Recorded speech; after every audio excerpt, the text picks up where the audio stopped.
أيتها الأخوات في الله، عن حركة التوحيد والإصلاح يتفضل الأستاذ الكريم عمر السالكي بإلقاء مشاركته في هذا المهرجان، فليتقدم مشكورا مأجورا.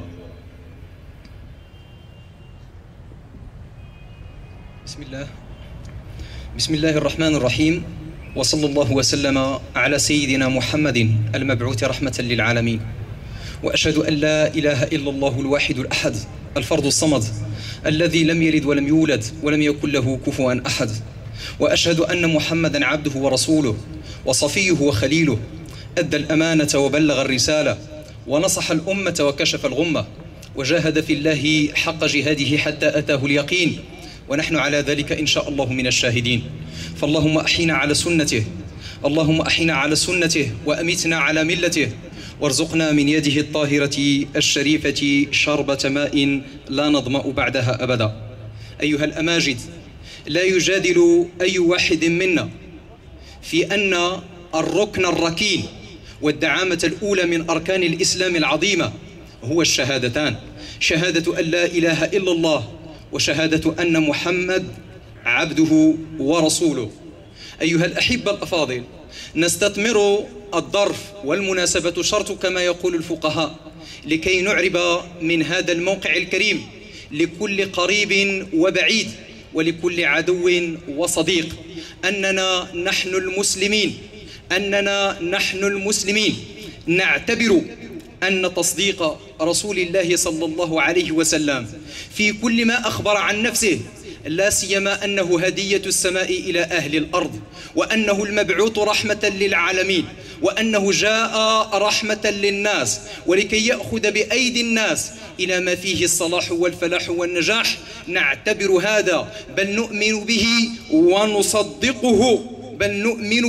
ونصدقه، ولا سيما أنه الناطق باسم الوحي القرآن الكريم والسنة النبوية المطهرة، الوحيين المتضمنين لدين الإسلام الذي لا يقبل الله دينا سواه. قال الله تعالى وهو أصدق القائلين: ومن يبتغي غير الإسلام دينا فلن يقبل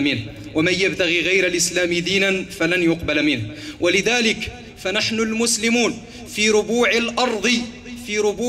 الأرض وجميع البقاع والأصقاع نعتبر طاعته طاعة لله سبحانه وتعالى، ونرضى بحكمه وننقاد لسنته ونقتدي به وننبذ سواها، لأنه القائل عنها: تركتكم على المحجة البيضاء ليلها كنهارها لا يزيغ عنها إلا هالك. ولذلك فنحن نحبه بل نجعل محبته فوق كل محبة، نجعل محبته فوق محبة الوالد والولد والنفس والنفيس، وأننا جميعا مستعدون للتضحية بالمهج والأرواح وبكل ما أعطاه الله وأنعم به علينا من أجل نصرته والدفاع عنه، وأننا نعتبره صلى الله عليه وسلم باق في قلوبنا، باق في أخلاقنا، باق في مواقفنا. فإن كان صلى الله عليه وسلم قد غاب عنا بكيانه المادي فهو بيننا بكيانه المعنوي. إن كان الحبيب صلى الله عليه وسلم قد غاب عنا بلحمه وشحمه وعظمه فهو بيننا وبين جوانحنا وبقلوبنا، فهو بيننا بهديه وبتوجيهاته، بهديه وبسنته وتوجيهاته. ولذلك لا ننسى أن نذكر دائما وأبدا فضله وإحسانه على كل واحد منا. ولولاه وأستغفر الله لما أقول لولاه لكنا من عبدة البقر أو البشر أو القمر أو الحجر أو ما سواها مما اتخذه الناس أربابا في ماضي الناس وفي حاضرهم وفي مستقبلهم. فنحن نشكره ونحن نحمد الله عليه نحمد الله أن بعثه وعلى أن أنقذنا من النار بسببه صلى الله عليه وسلم، فجزاه الله عنا خير ما جزى نبيا عن أمته ورسولا عن رسالته. أيها الأحبة الأفاضل، أيها الأحبة الأفاضل، إن القوم يشتمون نبيا لا تعرفونه، إن القوم يستهزئون برسول لا تؤمنون به. أيها الأحبة الأفاضل، لقد قال الله سبحانه وتعالى في محكم آياته: إنا كفيناك المستهزئين. وقال عن نفسه: ألا ترون كيف يصرف الله عني أذى قريش يسبون مدمما وأنا محمد، يسبون مدمما وأنا محمد.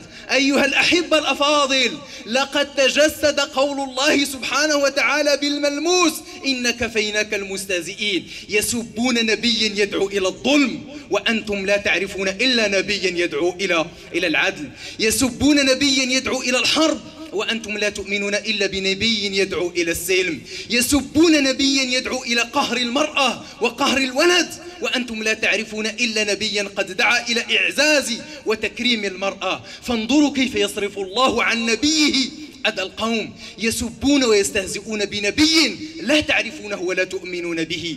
النبي الذي نؤمن به جميعا ونعتز به وننتسب إليه ليس هو النبي الذي يستهزئون به في مقالات صحفية وفي رسوم كاريكاتيرية وفي أشرطة سمعية بصرية. أيها الأحبة الأفاضل، أيها الأحبة الأفاضل، لو قرأوا عن نبيكم وعلموا المعاني والقيم التي يدعو إليها، وعلموا أنه رحمة للعالمين وما أرسلناك إلا رحمة للعالمين، لأسرعوا إلى الإيمان به، ولا أسرعوا إلى تكريمه، ولا أسرعوا إلى تبجيله وتقديره. ولكن كما قيل سابقا: الإنسان عدو ما يجهل، الإنسان عدو ما يجهل، والجاهل يصنع بنفسه ما لا يصنع العدو بعدوه. فقد جهلوا قيمة نبيكم، وقد جهلوا قيمة المعاني والمثل التي يدعو إليها، لذلك عادوه وعادوا دينه. ولذلك معشر الأحبة الأفاضل، نقول لهم وبالفم الملآن، بل نقول لحكوماتهم التي تحتضنهم: لقد زغتم عما دعت إليه المواثيق الدولية لحقوق الإنسان. المواثيق الدولية لحقوق الإنسان تكفل للإنسان حرية الرأي والتعبير، لكن هذا وصنيع أمثال هذا ليس حرية رأي وتعبير، هذا شتم، هذا سباب، هذا قذف وطعن. ويلزم عليكم أن تحاكموا هؤلاء، لأنهم باسم حرية الرأي والتعبير يقعون في المحظور ويخرجون عن المطلوب، فليس هذا حرية رأي ولا حرية تعبير. لقد علمتمونا إن كان لكم علم بأن حريتكم تقف عند ابتداء حريتنا، وهؤلاء قد هدموا الحدود ووقعوا في حريتنا في الاعتقاد وفي حريتنا في الإيمان. هؤلاء لقد تجاوزوا الحد ووقعوا فيما لا تدعون إليه من سب وشتم ووقوع في أعراض الآخرين وانتهاك الحرمات والمقدسات والإيمان بسائر الأديان والتشريعات.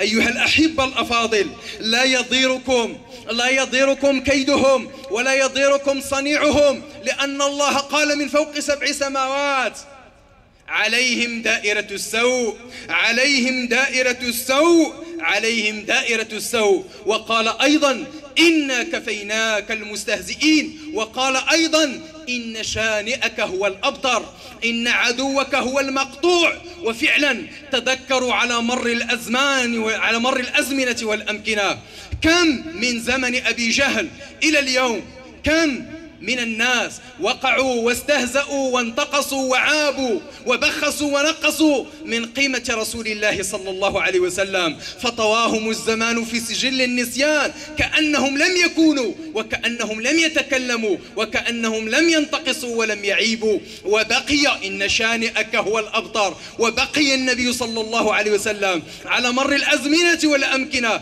علما شامخا، علما شامخا يذكره الناس ويبجله الناس ويحبه الناس ويفديه الناس بالمهج والأرواح وبالأنفس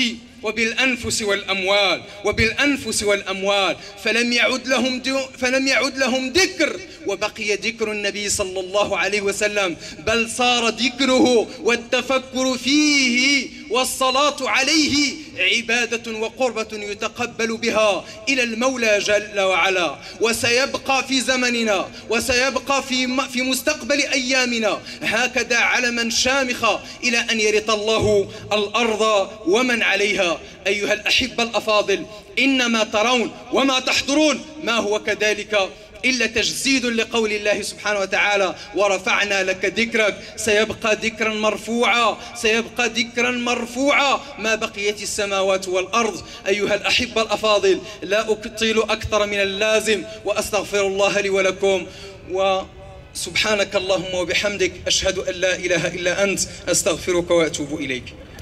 جزا الله